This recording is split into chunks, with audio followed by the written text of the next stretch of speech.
Good evening dear students. Polytechnic libre learning में आप सभी का स्वागत है। तो बच्चों, फूड कॉरपोरेशन ऑफ इंडिया, जिसे हम एफसीआई के नाम से जानते हैं, एक पब्लिक सेक्टर अंडरटेकिंग है।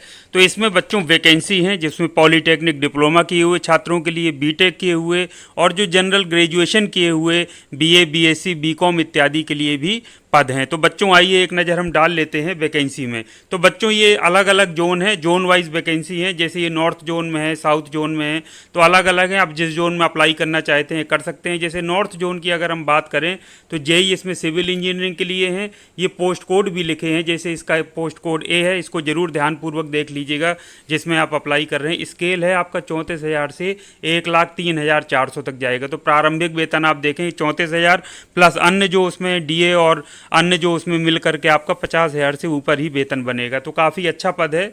एज लिमिट दिया है इसमें 1/8/2022 को देखा जाएगा। कट ऑफ डेट 28 साल से अधिक नहीं होना चाहिए। जो रिलैक्सेशन है SC/ST जो कैंडिडेट्स को मिलता है और कुछ अदर कैटेगरीज को, वो आपको मिलेगा।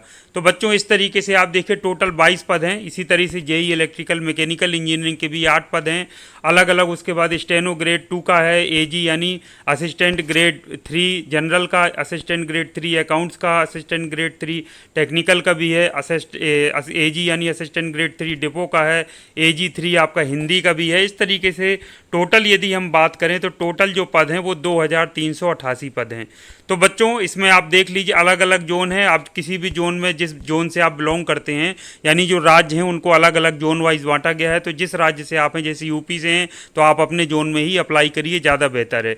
वैसे दूसरे जोन में भी अप्लाई यदि करना चाहते हैं, कुछ विशेष कारण है, तो आप देख सकते हैं। ये कुछ शॉर्ट फॉर्म है जिनको आप देख सकते हैं। जैसे जेई का मतलब जूनियर इंजीनियर, एजी का मतलब असिस्टेंट ग्रेड, यूआर का मतलब अनरिजर्व। यदि कोई चीज़ आपको समझ में नहीं आ रही, जैसे ईएसएम है तो एक्स सर्विसमैन, पीडब्ल्यूबीडी का मतलब है पर्सन्स विद बेंचमार्क डिसेबिलिटीज़।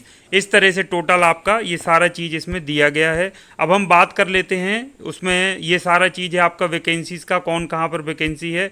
बात मेन हम कर लेते हैं कि क्वालिफिकेशन क्या चाहिए और एक्सपीरियंस क्या चाहिए। तो जैसे जेई हम सिविल इंजीनियरिंग की बात करें तो डिग्री होना चाहिए, यानी बीटेक हो सिविल इंजीनियरिंग में, तो डिप्लोमा भी मान्य है, diploma in civil engineering with 1 year experience.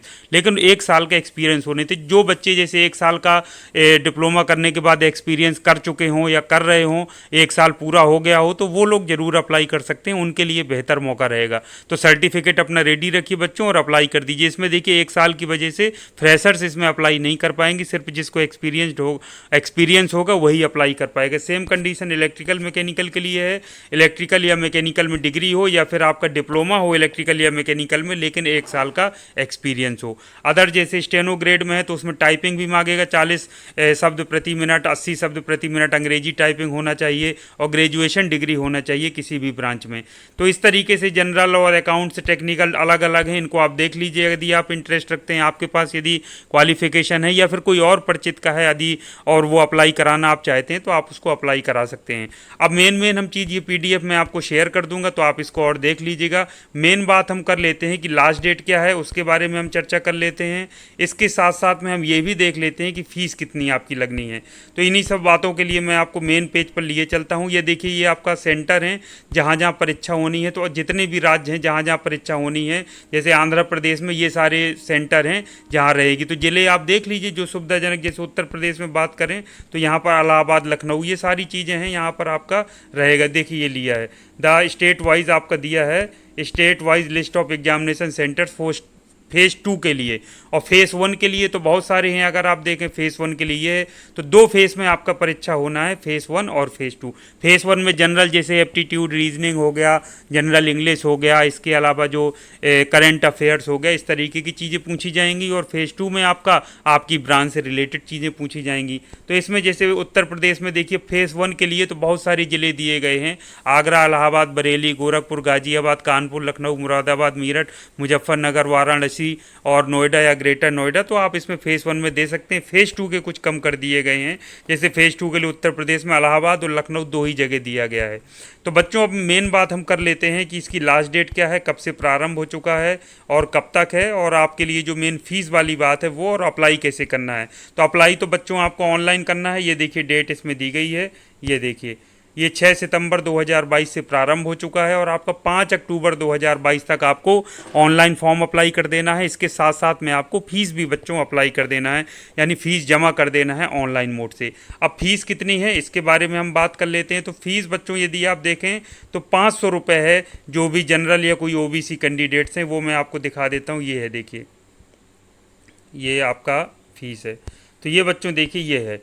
तो कोई भी है बच्चों के लिए जनरली 500 रुपये फ़ीस है। तो 500 रुपये आपको सारा चीज़ ऑनलाइन ही आपको फ़ीस जमा कर देना। इसमें देखिए लिखा है डेबिट कार्ड के थ्रू या क्रेडिट कार्ड के थ्रू, इंटरनेट बैंकिंग के थ्रू या फिर मोबाइल वॉलेट या यूपीआई के थ्रू भी आप कर सकते हैं। लेकिन जो महत्वपूर्ण बात है जो मैं आपको बताना चाहता हूँ, SC ST PWBD और वीमेन कैंडिडेट्स हैं, जो छात्राएँ हैं चाहे किसी कैटेगरी की हों, उन सबको फ़ीस से छूट दी गई है।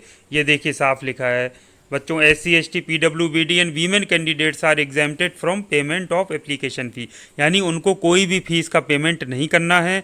तो SC ST PWBD या जो छात्राएं हैं वो ज़रूर अप्लाई करें यदि पात्रता रखती हैं जिस भी विषय में या जिस भी शाखा में, तो उनको ज़रूर अप्लाई करना चाहिए। और लास्ट डेट का ध्यान रखिए, 5 अक्टूबर लास्ट डेट है, उसके पहले पहले आप ज़रूर अप्लाई कर दीजिए। और सारी डिटेल में PDF को टेलीग्राम चैनल पर शेयर कर देता हूँ, उसको अच्छे से और विस्तार पूर्वक पढ़ लीजिए। कोई और मन में डाउट हो उसको सारा देख लेंगे तो आपके मन का डाउट क्लियर हो जाएगा।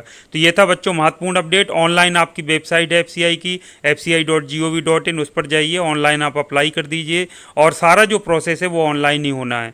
और जो अपना जो भी मोबाइल नंबर या ईमेल दीजिएगा तो वो भी अपना एक्टिव दीजिएगा, क्योंकि जो भी मैसेजेस या जो भी चीज़ें आपको इन्फॉर्मेशन आती है वो आज के समय में या तो ईमेल के माध्यम से दी जाती है या फिर आपके मोबाइल में मैसेज के माध्यम से दी जाती है। तो ये था बच्चों महत्वपूर्ण अपडेट। उम्मीद करता हूँ अपडेट आपको पसंद आया होगा। इसी तरह के उपयोगी अपडेट के साथ नेक्स्ट टाइम आपसे फिर मिलूंगा। तब तक के लिए थैंक यू वेरी मच। आप सभी का दिन शुभ हो।